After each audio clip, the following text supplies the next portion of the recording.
বুদ্ধির ঝাঁপি পর্ব 196তে আপনাকে স্বাগত বন্ধু। এখানে 3টে ঘরে 3টে ছবি আছে এবং একটা ঘর ফাঁকা আছে। 1, 2, 3 পরপর 3টে ছবি থেকে একটা করে অক্ষর নিয়ে একটা অর্থপূর্ণ শব্দ বানাতে হবে, যেটা বসবে চতুর্থ ঘরটায়, যা আপনি নিশ্চয়ই পারবেন। আপনি ভাবার জন্যে 20 সেকেন্ড সময় পাবেন। তারপর আপনি আপনার উত্তর কমেন্ট বক্সে লিখে দিন। আপনার সময় শুরু হচ্ছে এখন।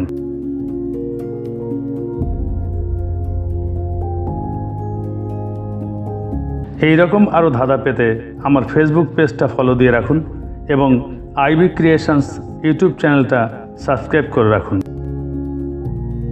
এই পর্বের সঠিক উত্তর আগামী পর্বে জানিয়ে দেওয়া হবে।